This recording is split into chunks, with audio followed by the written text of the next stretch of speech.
And I'm so excited because I feel Amy is like a lot of us when it comes to starting out in real estate. She's just very relatable. She has been crushing it since the beginning and is just pure goals. She has gotten how many contracts in the last 30 days? 9? Well, I'm trying to be on Stevie's level. What the hell? Now, I thought 9 in 30 days. I was feeling pretty good about myself, but I need to step my game up. Oh my gosh, no, that's awesome. Yeah. And I know you just got a listing today, so congrats, Amy. So let's do a brief introduction. If you'll introduce yourself, how long you've been in the business, and the area that you serve, and all of those great things. Absolutely. Well, first of all, thanks for having me, because this is absolutely my jam, especially anything women driven. I just love it. So I so admire both of you, Stevie and Amanda, on what you're doing with this group. And I'm just like super flattered that you even asked me to talk. So I'm just pumped about it. I've been in the business since 2013. Before real estate, I ran high-end salons and spas and franchise boutiques, and really just had a pattern since my early 20s of being kind of like a turnover person. I would go into locations, whether it was spas and salons or boutiques, and I would retrain, rehire, restaff, and make them profitable again. And then I looked at myself in 2013 and I was like, oh, why am I not doing this for myself? And so I had a boyfriend that, I mean, I don't even know if you know this story. I had a boyfriend at the time that was like, here's $1,000, go get your license. And I was like, okay. So I did. And it was the first risk I ever took. And I quit my 10-year career and got into real estate. And then like 3 weeks later, we broke up and he kicked me out of the apartment. And so I had Oh, hell no. Yes, girl. So I made him drive me to the ATM and ATM out $2,500 because I'm savage before savage was a thing. And Wait, what? You made him go to the ATM to withdraw out of his bank account? Yeah. And you were like, you owe me this money? I'm not leaving until you give me money to live on. I just quit my 10-year career. So I knew at that point that I had a decision to make, and it was either to call my old boss, who would have been ecstatic to have me back, or make it work. And so I moved back to Mesquite, which if you're from DFW, not a place you want to be, you know, I didn't want to go back home. And I moved back into my 11 by 10 bedroom. All I could fit was my queen size bed, and everything else went into storage. And I just did it. Like, I just did it. I did Ignite and I did all the things. So 2013 to like now, I am a true second level agent. My growth plan is to go to a third level this year. I have a full-time executive assistant. I have a listing coordinator. I am a MAPS coaching. I do productivity coaching. I have sat on ALC for 5 years. I'm the president of KWYP Dallas Metro with Amanda, which is how we connected originally. And I last year closed, I've increased my business year over year and capped my first year on day 363 out of 365, and have continued to increase my business since then. Last year was my biggest year at 12.8 million, 49 units. And if I can do the same level of business in 2020 that I did in 2019, that'll be a success. Although my business plan was to increase 30%. So right here we are. Yeah. And we're all kind of pivoting with our goals, right? You know, like the efforts haven't changed, and yet the goals may have shifted a little bit just because of what we're experiencing. But, you know, you're seeing really no slowdown. You, at the day one of quarantine, you put your head down and said, okay, I'm going to double down on my business, and I'm going to do even more than what I was doing before. Because we all know, you know, if you do the activity, it will eventually come to fruition, right? So talk to us about how you've been adjusting your business since quarantine, mindset, activities, and all of those things.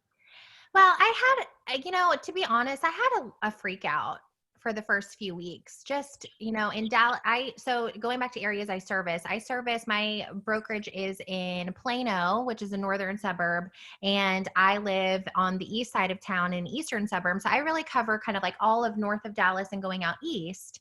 And a lot of my pipeline at that time was in Dallas County, where we were on complete lockdown. And so I was like, what am I going to do? Like I can't even show these listings. What am I going to do? So I had my freakouts.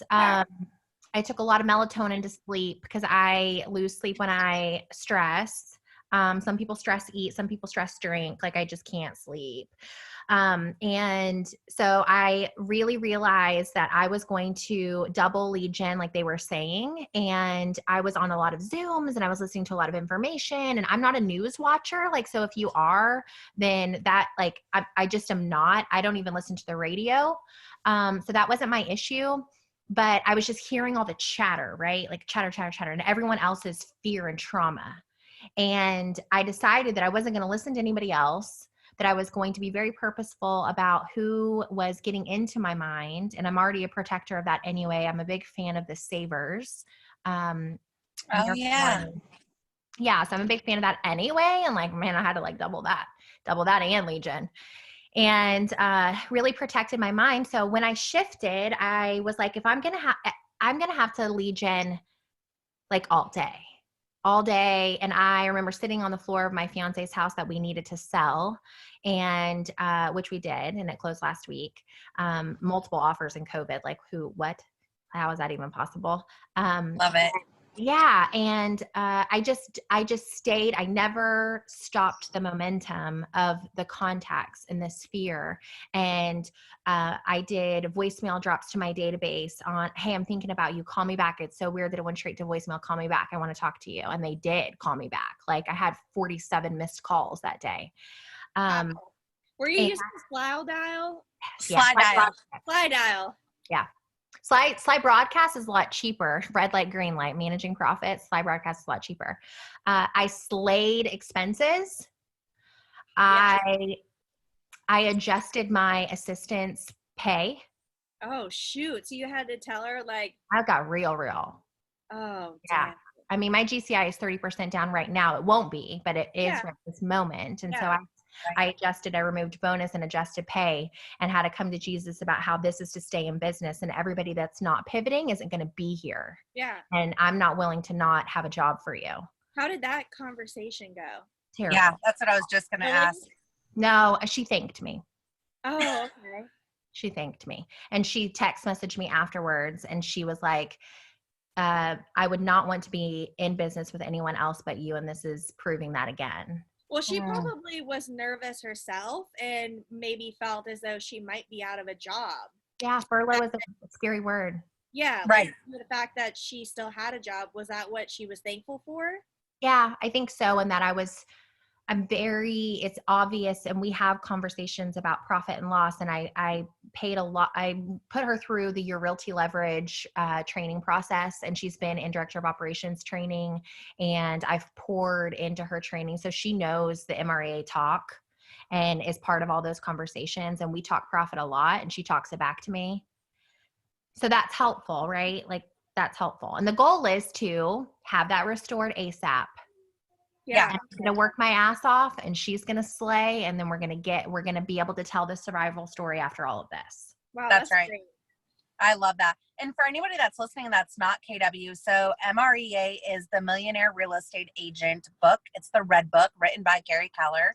And so when Amy says, I'm first level, second level, third level agent, read that book, read the shift book, and it will change your life, change your mindset, change your business.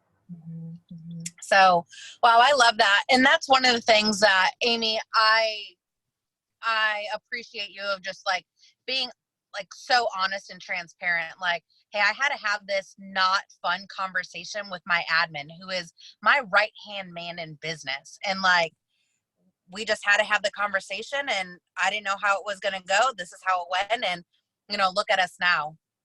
So yeah. And like when you're running a business, you can't, I'm not, a leader is someone, it's a hard job. It's a hard job. And at any time, and especially in a pandemic, like I didn't even know the word pandemic until this stuff started popping off. Like, what is that? And then I'm like, yeah, like, what do you mean I can't go get my nails done? Um, and yeah, like, oh, please get me there. Oh, I got mine done. Feel new woman. I drove to Georgia. That should be a shirt. I literally drove to Georgia to get my nails done. And then you put 400 contract, so it's fine. You can go if you want to. I don't know what else I was going to say on that. Sorry. Distracted by nails. Yeah. No, so that's awesome. So tell us a little bit about so you had to change your mindset, change the conversations that you've been having. Now, one thing that I find very fascinating that I just found out about you earlier today was that 92% of your business is taken through your Sphere and database. Holy banana. Like, that is numbers that I know my numbers, and my numbers are not that. And so that's very impressive.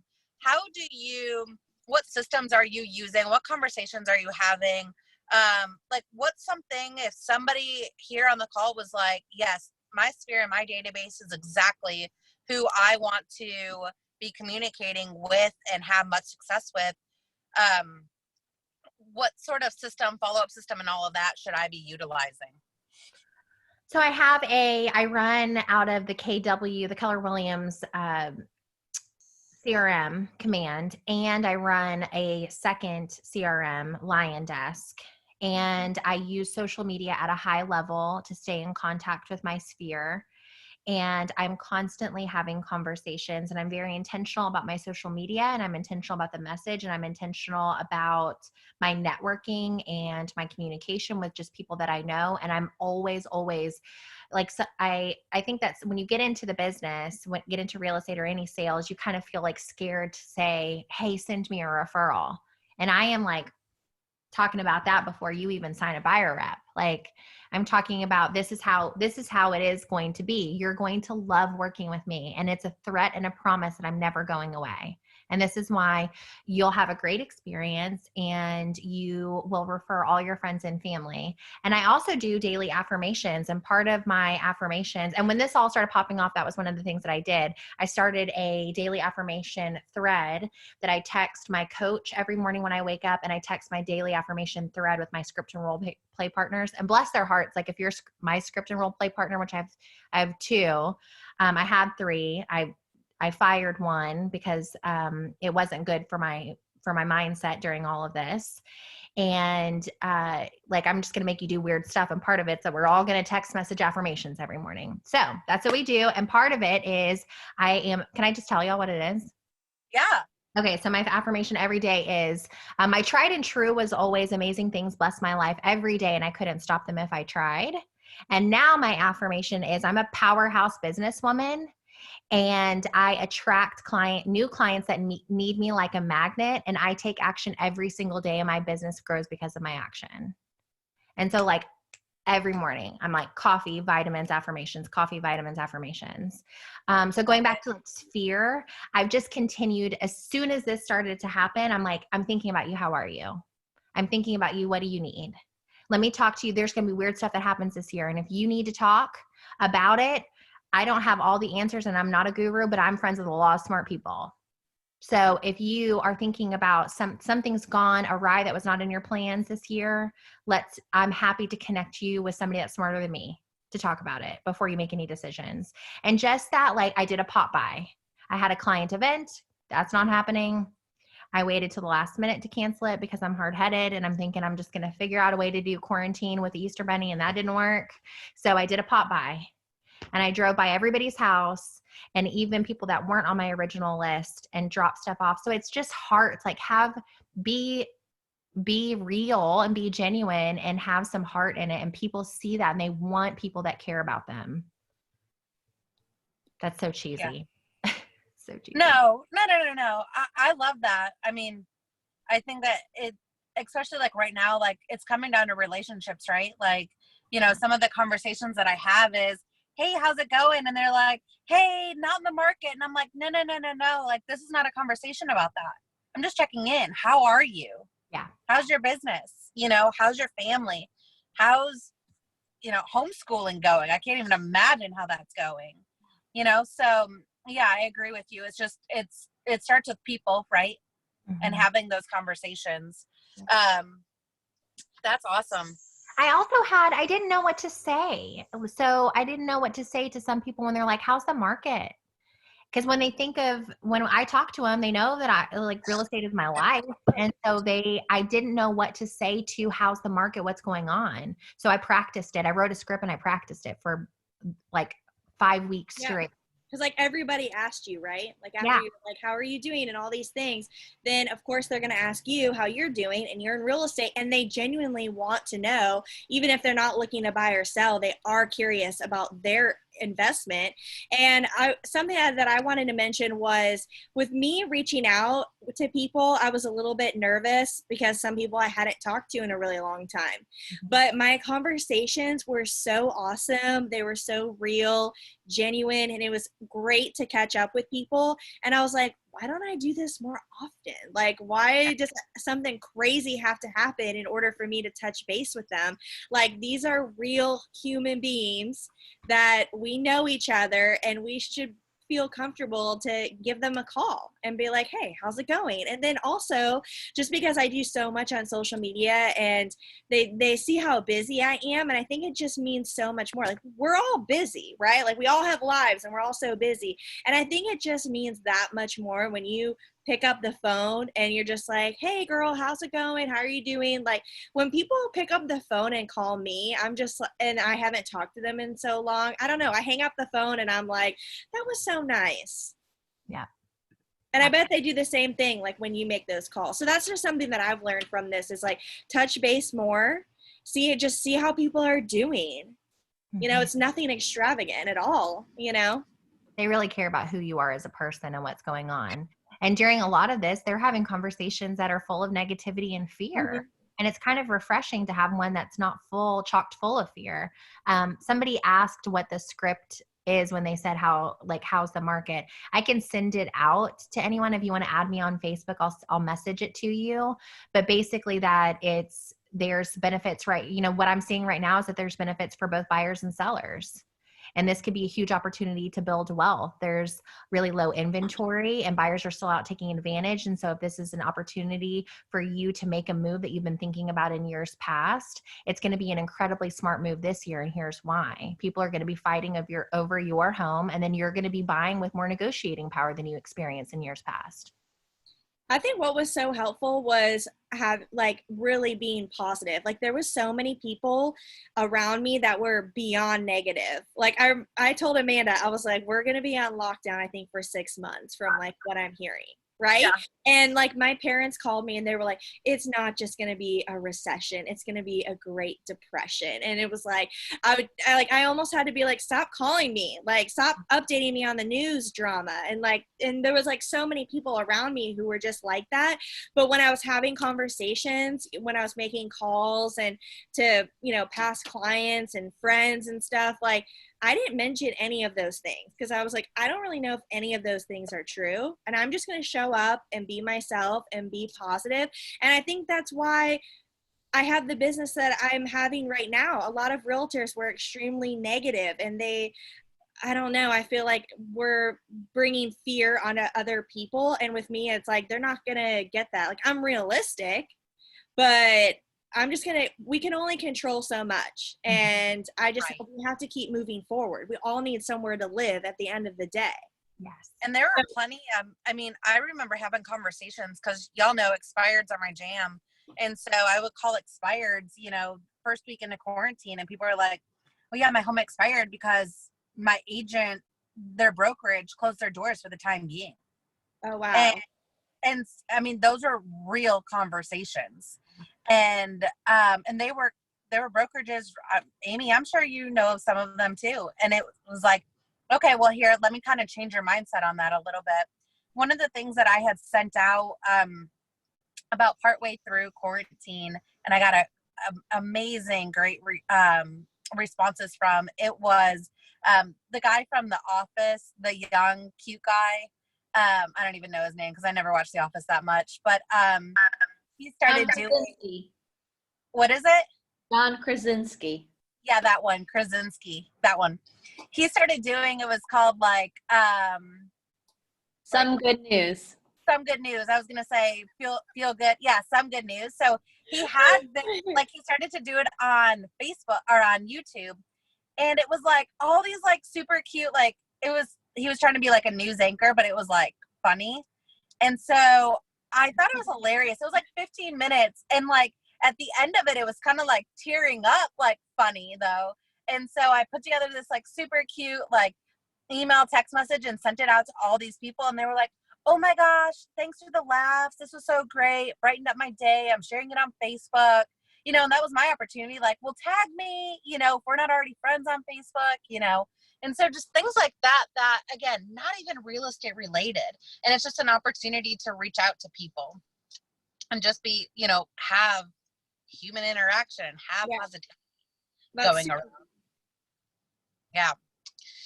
What else are you finding for success or conversations that you're having and having great responses with? Anything that people can take away and implement from you, Amy? I would just be consistent on the lead generation and the contacts and be tracking what is working and what's not working. Adding in another lever of lead generation is going to be really important too right now. So I've added in cancels and FSBOs and expires, and that's not normally something that I do, because if my database isn't going to feed it to me, then I need to find another lever to turn up. And it may not be something that I do permanently, but it's red light, green light. And so one of the things that I explained to my assistant when I adjusted her pay for the time being is that this is not money that I'm using to pay my mortgage. This is money that I have business savings, and I'm now going to be using the money that is readjusted into marketing dollars so I can buy data for 90 days and dial, because I have to turn on another lever.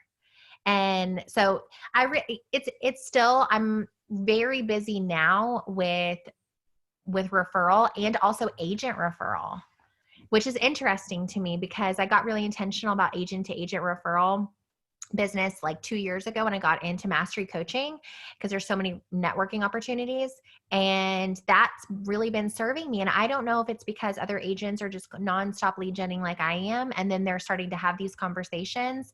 But I also went into my database as soon as this popped off, and I had my assistant write handwritten notes with a quote that was something, I forget what it was, but it was something positive, like, I'm here for you.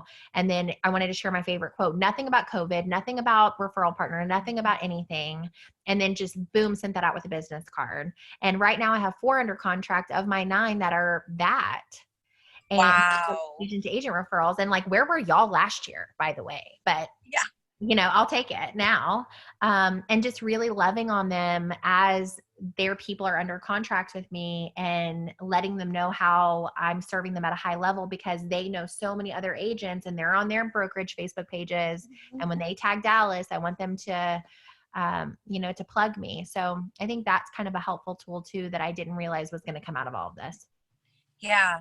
That's one of the things. I am great with meeting people at different networking events, and yet my follow-up is not like an expired or, like, I am terrible at following up with agents that I've previously met, like at family reunion or, Amplify or, any of those.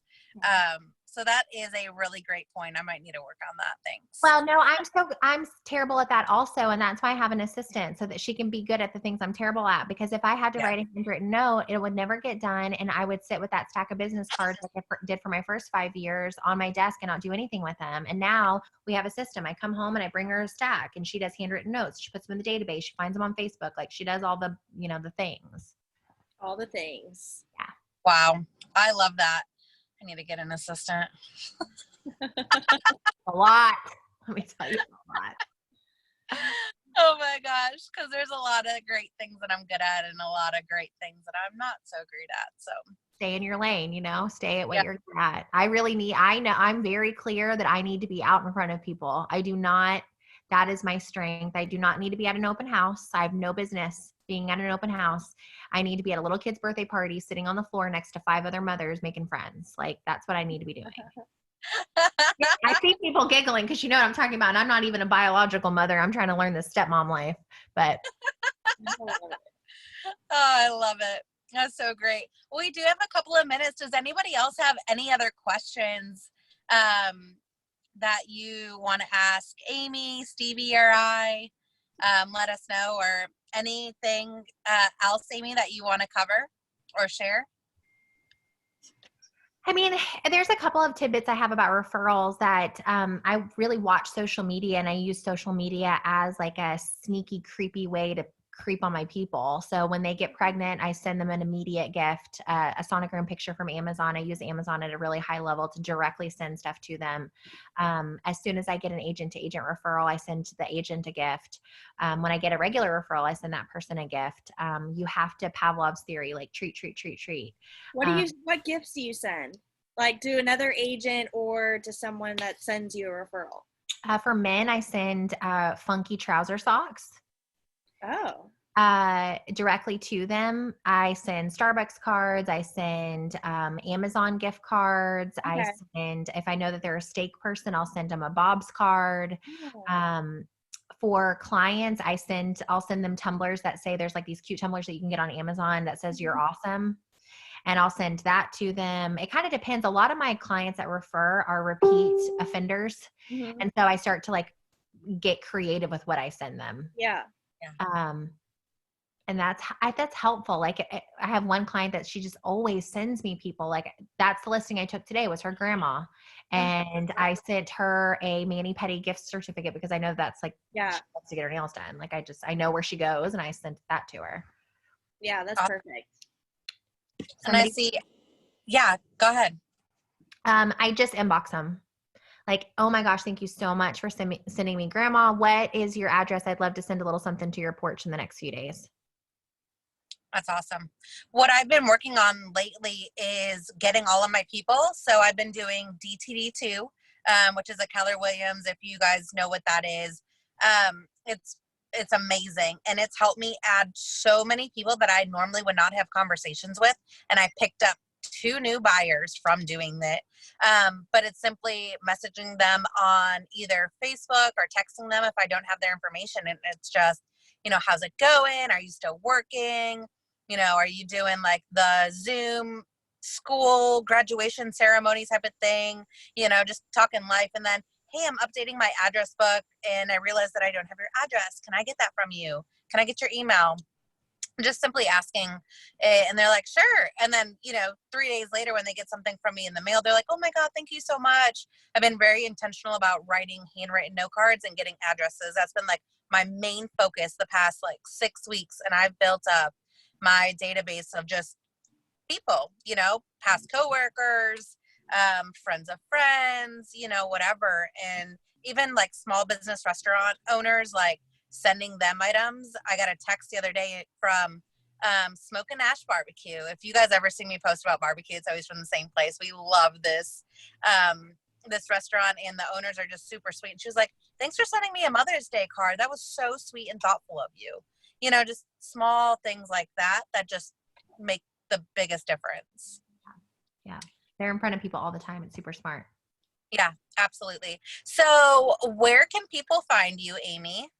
Oh yeah. What's your Instagram? Yeah. Miss Amy Flo, temporarily until my last name changes. Miss Amy Flo, MISS Amy Flo on Instagram, and then Facebook, Amy Flores. And then I have a business page, but I don't paparazzi it as much. So it's not like if you send me a friend request, I'm going to like automatically send you an invite to it. So don't worry. Yeah, always do that. Real friends. Paparazzi, love it. That's so awesome. Funny. Thanks And for having me. Amy works the part of Dallas that I don't work. So feel free to send her anybody in that side of Dallas, and I got this south side. Yeah, I do not go to Amanda's side of town either. North and south covered. Yeah, it's a great balance. So, Amy, thank you so much for just having me. Thank you. I just so love much awesome information with us, and I just always love hearing from you. So, thank you again.